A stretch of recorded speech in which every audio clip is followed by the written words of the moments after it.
greatest treasure of gold in its history. Yet, that very wealth marked the beginning of its slow downfall. The conquest that was supposed to save the empire instead became the heaviest burden they would have to pay for. With blood and territory.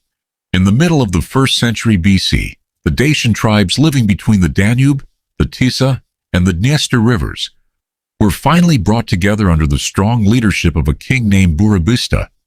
He was not only a skilled unifier but also an ambitious conqueror who expanded his territory by defeating neighboring tribes and taking control of the Greek cities along the western coast of the Black Sea.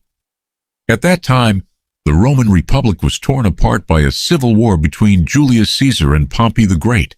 Burebista chose to support Pompey, a decision that later placed him on the wrong side of history.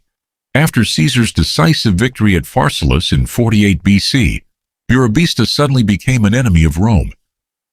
Caesar himself began planning a military campaign against Dacia, but both leaders were assassinated in 44 BC, Caesar in Rome, and Burebista, by members of the Dacian aristocracy. Without their powerful kings, the once unified Dacian kingdom quickly fell apart into 4, and later 5 smaller states, and the threat to Rome disappeared for more than a century. It was only in the late 1st century AD that Dacia rose again as a serious power under the rule of Duras, and more importantly, his successor Decebalus. By this time, the Roman Empire had already pushed its borders to the southern bank of the Danube and created the province of Moesia. In 85 AD, the Dacians launched a sudden and successful attack across the river, killing the Roman governor of Moesia. Emperor Domitian reacted by personally traveling to the region and dividing Moesia into 2 separate provinces for better defense. The following years saw mixed results for Rome. A disastrous expedition in 87 AD was followed by a more successful campaign in 88 AD, yet Domitian was forced to end the war early because of problems on the Germanic frontier. The peace treaty that followed was widely regarded as humiliating for Rome.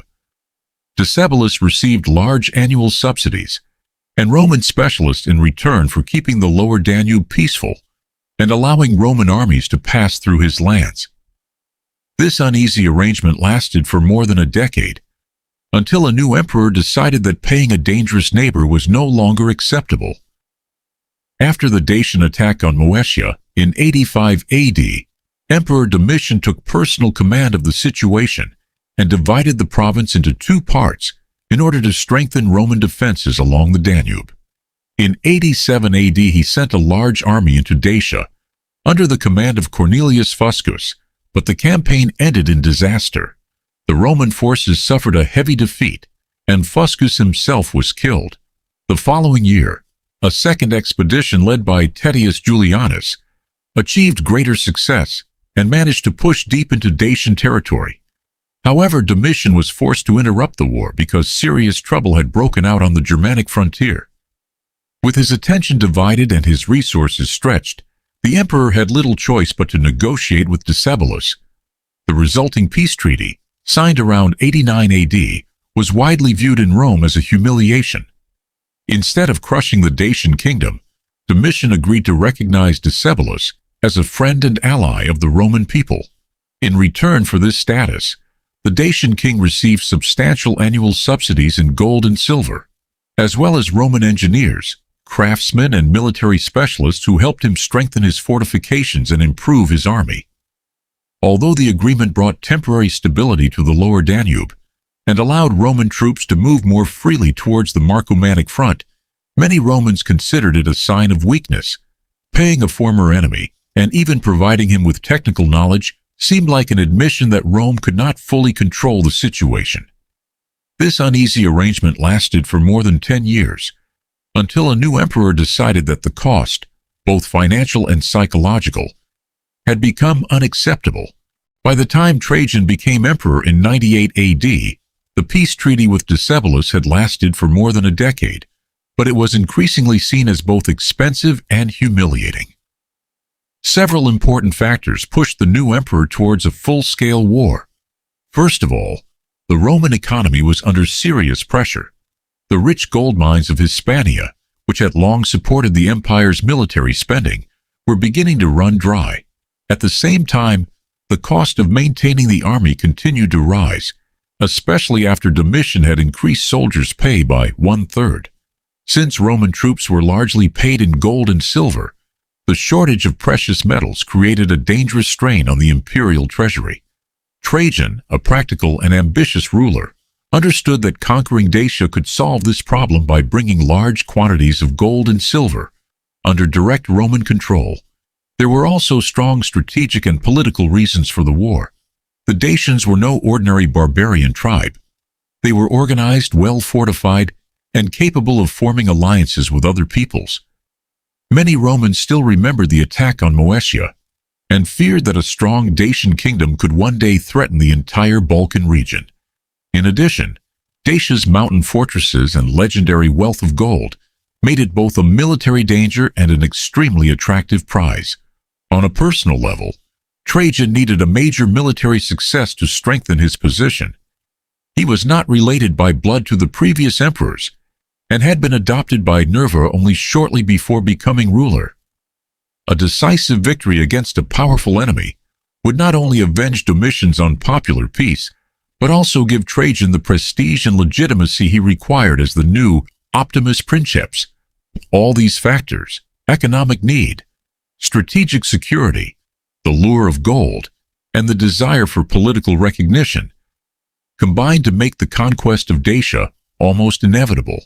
The First Dacian War began in 101 AD and quickly demonstrated Trajan's military skill and determination.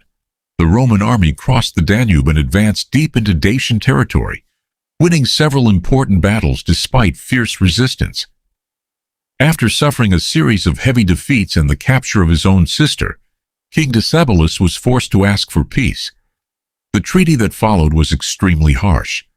Dacia had to surrender large amounts of weapons, destroy its fortifications, return all Roman specialists who had previously been sent to help the kingdom, and accept a foreign policy that served Roman interests.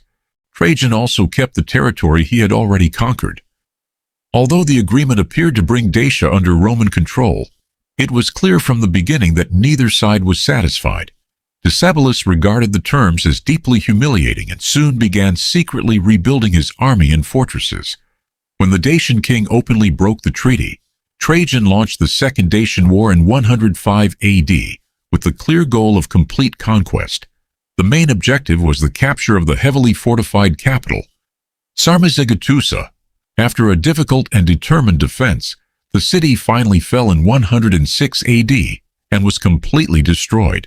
Decebalus managed to escape, but later took his own life when Roman cavalry was about to capture him, preferring death to the shame of being paraded through the streets of Rome.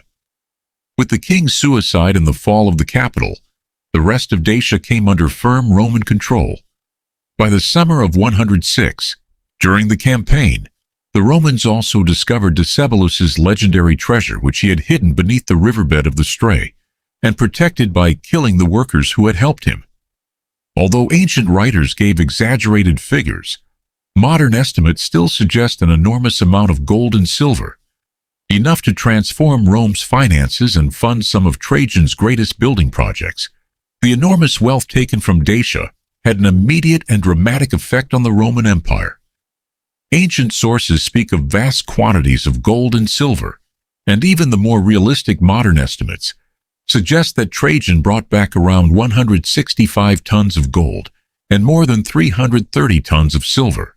This sudden influx of precious metal allowed the emperor to finance an impressive program of public works in Rome and across Italy. The most famous of these projects was Trajan's Forum, a magnificent complex larger than the forums of Caesar and Augustus combined, complete with the famous Column of Trajan that still stands today. In addition, the Pontine marshes were drained, a new aqueduct was built, and grand public celebrations were organized for the people of Rome. It is also possible that part of the Dacian treasure helped to pay for Trajan's later campaign against the Parthian Empire. After the conquest, the new province was officially named Dacia Felix, happy or fruitful Dacia, and Trajan set about transforming it into a model Roman territory. Because the wars had caused a sharp decline in the local population, large numbers of colonists were brought in from other parts of the empire. New cities were founded, the most important of which was Ulpia Traiana Sarmizegetusa. Designed by the famous architect Apollodorus of Damascus, it was equipped with a forum, temples, public baths, an amphitheater seating 5,000 spectators, a glass-making workshop, and even a gladiator school. Under the efficient administration of governors such as Decimus Terentius Scorianus, the province prospered. Taxes remained relatively low, the native population was treated with a degree of fairness, and the rich mines of Transylvania attracted workers from all over the empire. For several decades, Dacia truly lived up to its name as one of the wealthiest and most productive provinces of the Roman world. Although Dacia Felix enjoyed several decades of relative prosperity, the situation began to change in the later 2nd century and deteriorated sharply during the crisis of the 3rd century. The province suffered repeated invasions by Sarmatian, Germanic, and Gothic tribes, while the Roman army was increasingly overstretched by civil wars and external threats across the empire. Even though emperors such as Marcus Aurelius, Septimius Severus, and Caracalla invested significant resources in strengthening the defenses, including the construction of the limes Transaleutanus, Roman control gradually became weaker and more fragile. By the middle of the 3rd century, large parts of Dacia were only nominally under imperial authority, and the cost of maintaining the province far outweighed the benefits it still provided. Faced with this impossible situation, Emperor Aurelian made the difficult decision to abandon Dacia around 271 to 275 AD. He systematically withdrew the remaining legions and the civilian administration south of the Danube, creating a new province called Dacia Aureliana as a temporary base from which the lost territory might one day be recovered. In reality, that reconquest never took place. The abandonment of Dacia meant the permanent loss of valuable gold, silver, iron, salt, and grain resources, as well as approximately 500 kilometers of frontier. It was also a serious blow to Roman prestige. Nevertheless, most historians agree that Aurelian had little real choice.